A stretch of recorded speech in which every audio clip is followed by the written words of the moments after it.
그곳을 떠나 갈릴리 가운데로 지날새 예수께서 아무에게도 알리고자 아니하시니 이는 제자들을 가르치시며 또 인자가 사람들의 손에 넘겨져 죽임을 당하고 죽은 지 3일 만에 살아나리라. 말씀하셨기 때문이더라. 그러나 제자들은 이 말씀을 깨닫지 못하고 묻기도 두려워하더라. 가버나움에 이르러 집에 계실새 제자들에게 물으시되 너희가 길에서 서로 토론한 것이 무엇이냐? 그들이 잠잠하니 이는 길에서 서로 누가 크냐 하고 쟁론하였음이라. 예수께서 앉으사 12 제자를 불러서 이르시되 누구든지 첫째가 되고자 하면 무사람의 끝이 되며 무사람을 섬기는 자가 되어야 하리라.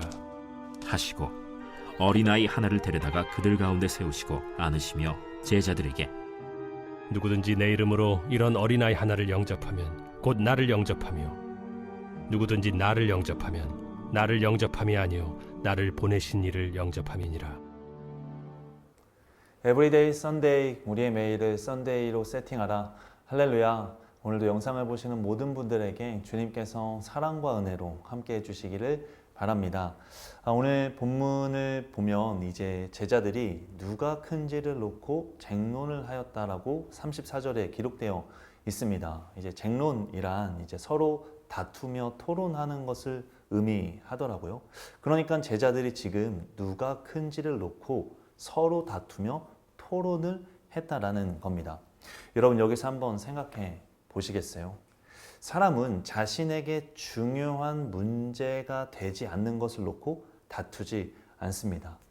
우주 어딘가에 있는 또 다른 은하계에서 그러니까 그 은하계에 있는 행성이 누구의 것인지를 놓고 다툴 사람이 있을까요? 아무도 없을 겁니다. 하지만 외국인 중에서 대한민국 땅이 자신의 땅이라고 말하는 사람이 있다면 우리는 기꺼이 그 사람과 다툴 것입니다. 왜 그럴까요?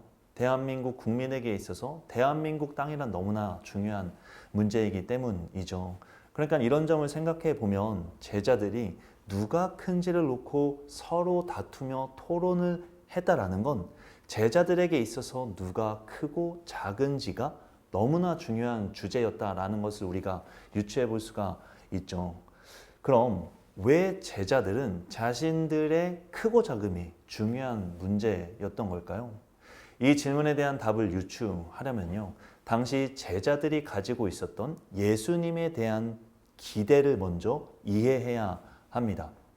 성경학자들에 따르면 제자들은 예수님을 정치적 메시아로 여겼다고 봅니다.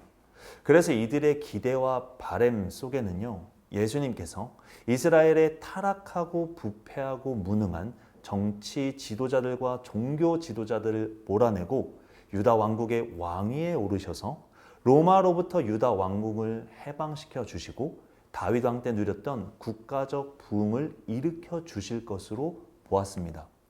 그리고 그렇게 예수님께서 왕위에 오르셨을 때 예수님을 따르고 있는 자신들이 크고 높은 자리에 오르게 될 것을 기대하고 또 바라고 있었습니다. 실제로 마가복음 10장 35절에서 37절의 내용을 보면 이 사실을 확인할 수가 있는데요. 이 본문을 보면 이제 예수님께서 예루살렘으로 올라가게 되셨을 때에 예수님의 제자였던 야고보와 요한이 주님께 나와서 주님의 오른쪽과 왼쪽 자리를 자신들에게 달라고 말합니다. 그러니까 정말 이들은 예수님이 주실 자리에 대한 기대와 바람이 있었던 거죠. 그리고 다른 제자들 역시도 마찬가지였어요. 이어지는 41절을 보면은요, 다른 제자들이 야고보와 요한이 주님께 이런 자리 요청을 했다는 사실을 알게 되자 야고보와 요한에게 화를 내었다고 기록되어 있습니다. 그 이유는 무엇이겠어요? 다른 제자들에게 있어서도 예수님이 주실 자리가 너무나 중요했고 이들도 크고 높은 자리를 차지하고자 하는 바람이 있었기 때문이겠죠. 이처럼 제자들은 예수님을 따르는 내내 예수님이 왕이 되셨을 때 자신들이 차지할 자리에 대해서 엄청난 기대와 바람을 가지고 있었습니다. 그리고 더 나아가서 자신이 차지하게 될 자리가 크고 높은 자리이길 바라고 있었던 거죠. 물론 주님께서는 제자들에게 이런 기대와 바람이 잘못된 것이라고 누차 강조하며 말씀하셨지만 제자들은 자신들의 기대와 바람에 눈이 멀어서인지 주님의 말씀을 깨닫지는 못했던 것 같아요. 그런데 여기서 한번 생각해 보시겠어요? 제자들의 입장에서 누가 크고 높은 자리를 차지할 것이라고 생각을 했을까요?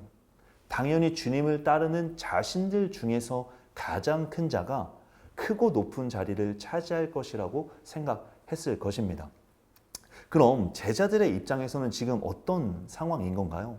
경쟁 상대와 지금 같이 있는 겁니다. 그러니 지금 이들 중에서 서로에 대해서 이야기를 하면서 누가 크고 작은지를 이야기하게 되었을 것이고 이들과의 논쟁들 속에서 자신의 크고 높은 자리가 결정될 것이기 때문에 이들은 정말 진지하게 이 토론에 임했을 것이고 나중에 이 토론이 쟁론으로 이어지게 되었을 것입니다. 그리고 주님께서는 이런 제자들의 생각을 읽으신 것 같아요. 그래서 이제 제자들에게 자신의 평가 기준을 가르쳐 주고자 하십니다. 이제 그 내용이 이어지는 내용인데요. 본문 35절과 37절을 보면 그 내용이 기록되어 있는 것을 볼 수가 있습니다. 먼저 35절을 보면 이렇게 기록되어 있죠. 예수께서 앉으사 12제자를 불러서 이르시되 누구든지 첫째가 되고자 하면 무사람의 끝이 되며 무사람을 섬기는 자가 되어야 하리라 하시고 여기서 무사람은 모든 사람을 의미하는데요. 그러니까 예수님에게 가장 첫 번째로 인정받는 제자는 모든 사람의 끝이 되어 모든 사람을 섬기는 사람이란 의미인 거죠. 이게 바로 예수님의 평가 기준이란 겁니다. 그런데 여기서 예수님이 말씀을 멈추지는 않으세요. 이어서 계속 말씀을 하시는데요. 주님께서는 한 어린 아이를 가운데 세우시고 그 아이를 안으신 후에 제자들에게 이렇게 말씀하십니다. 그 내용이 37절의 내용인데요.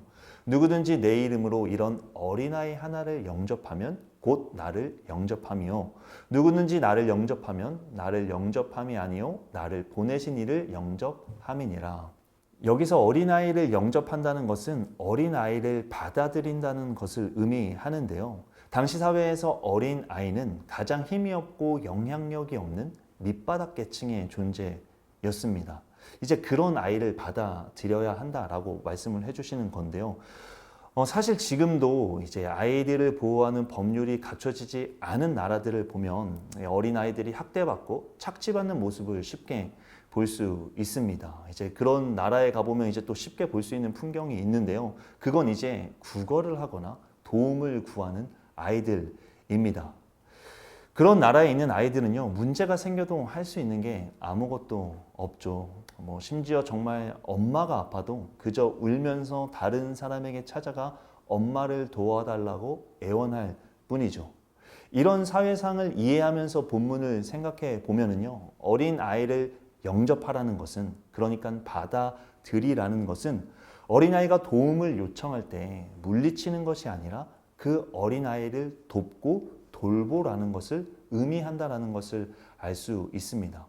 그러니까 바꿔서 쉽게 이야기를 하면요, 어린아이를 섬기라는 것입니다. 이런 어린아이를 섬기는 것이 곧 주님을 섬기는 것이다 라고 이제 말씀을 하고 계신 것이죠. 그러니까 정리하면 주님께서는 어린아이와 같은 자를 섬기는 것이 곧 예수님과 하나님을 섬기는 것이다 라고 말씀을 하고 계신다라는 겁니다. 그런데 여기서 질문이 하나 들지 않으시는가요? 이미 앞서서 35절을 보면 이미 예수님께서 모든 사람을 섬기는 사람이 가장 크고 가장 첫째 되는 사람이다 라고 말씀을 하셨습니다. 그럼 이 모든 사람이라는 범위 안에는 어린아이도 포함되어 있는 거잖아요. 그런데 왜 주님께서는 또다시 어린아이를 안으시고 이 어린아이에 대해서 언급을 하시는 걸까요?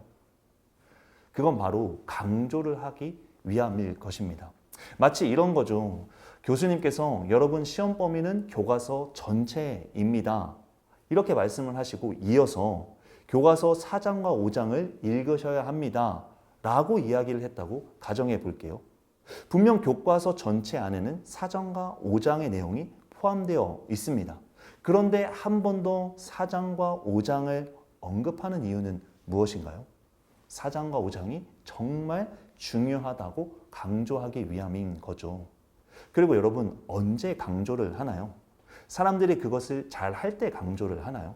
그렇지 않죠. 잘 못할 때 강조를 합니다.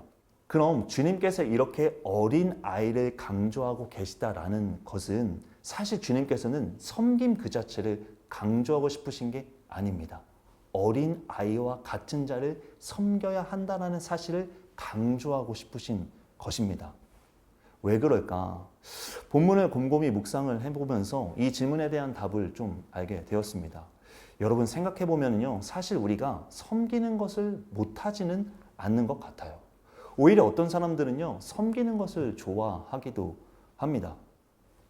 그런데 생각해 보면 이런 섬김을 잘 섬기고 또 섬기길 좋아하는 것 같아요. 나에게 성공과 출세와 같은 이익과 정서적, 감정적 만족과 같은 보상과 대가를 줄 수 있는 대상을 섬기는 건 잘하는 것 같아요. 그래서 힘이 있고 영향력이 있고 유명하고 잘 나가는 사람을 잘 섬기는 것 같아요. 아니, 오히려 그런 대상은 섬기고 싶어 하는 것 같아요. 반면 우리에게 아무런 보상도 대가도 줄 수 없는 대상은 잘 섬기지 못하는 것 같아요. 아무 힘도 없고 영향력도 없고 못난 대상을 섬기는 것에 대해서는 꺼려하는 게 있다라는 거죠. 왜 그럴까 또 생각을 해보면요, 사실 전자의 섬김은 남을 섬기는 것이 아니라 나를 섬기는 것이기 때문인 것 같아요. 나의 섬김을 내가 섬겨도 결국 나에게 이익과 만족이라는 보상이 돌아오니까요. 그러니까 사실 이런 섬김은 남을 섬기는 것처럼 보이기는 하지만 사실상 나의 이익과 만족을 섬기는 것이라고 할 수 있고 결론적으로는 나를 섬기는 것이라고 할 수 있는 거죠. 반면 후자의 섬김은 나에게 아무런 보상과 대가가 돌아오지 않아요. 손해와 희생이 전부인 일방적인 섬김인 거죠. 하지만 이것이 정말 말 그대로 진정한 섬김이잖아요. 그래서 주님은 섬김에 대해서 설명하시면서 모든 사람을 섬겨야 한다라고 말씀하셨지만 실제적인 예를 드실 때에는 당시 사회에서 가장 약하고 비천한 존재인 어린아이를 예로 드신 것 같아요. 아무런 보상과 대가도 돌려받을 수 없는 대상을 향한 섬김이 진정한 섬김이라는 사실을 강조하시기 위해서요. 어쩌면 주님은 주님이 주실 크고 높은 자리를 바라며 주님을 섬기는 제자들에게 그런 섬김은 잘못되었다라는 사실을 가르쳐주고 계신 것일 수도 있겠다는 생각이 들더라고요. 이런 점을 생각해 보면 교회에서조차 주님을 섬긴다라고 생각하고 있지만 실제로는 나 자신을 섬기고 있는 경우도 있을 수 있겠다 생각이 듭니다. 사역을 섬기고 사람을 섬기고 있기는 하지만 그 섬김을 통해 나에게 돌아오게 될 보상과 대가를 위해서 섬기고 있다면 사실은 그게 진정한 섬김이 아니라 나를 섬기고 있는 것이겠다라는 의미인 것입니다. 그렇기 때문에 오늘도 여러 가지 자리에서 여러 가지 모양으로 섬기고 계신 분이 계시다면 그 섬김이 나를 위한 섬김은 아닌지 한번 돌아볼 필요가 있겠다 생각이 듭니다. 나에게 올 보상과 대가와 만족을 위한 섬김을 하고 있는 건 아닌지 스스로에게 질문을 던져볼 필요가 있겠다라는 의미인 것입니다. 그리고 아무런 보상도 대가도 없는 일방적인 섬김을 하는 분이 계신가요? 그렇다면 정말 주님이 찾으시는 진정한 섬김을 하고 계신 것입니다. 정말 주님을 섬기고 계신 것입니다. 그러니 힘들고 지쳐도 그 섬김을 포기하지 않으셔서 주님에게 기쁨이 되는 여러분이 되시기를 주님의 이름으로 축복합니다. 그래서 오늘 저는 바라기는 성령님께서 우리에게 이 믿음을 주셔서 우리가 나를 섬기는 것이 아니라 진정으로 주님을 섬기며 살아갈 수 있도록 인도해 주시기를 바랍니다. 그래서 우리 모두를 주님이 기뻐하시는 존재가 되도록 성령님께서 인도해 주시기를 예수 그리스도의 이름으로 소망합니다. 기도하도록 하겠습니다. 주님, 우리 모두가 정말 진정한 섬김을 하길 원합니다. 나를 섬기는 것이 아니라 정말로 주님을 섬기기를 원합니다. 그래서 우리 모두가 정말 주님께 기쁨이 되며 주님께 칭찬을 받는 존재가 되기를 원합니다. 모든 것을 주님께 부탁드리며 지금도 살아계셔서 우리와 함께 하시는 예수 그리스도의 이름으로 기도드렸습니다. 아멘.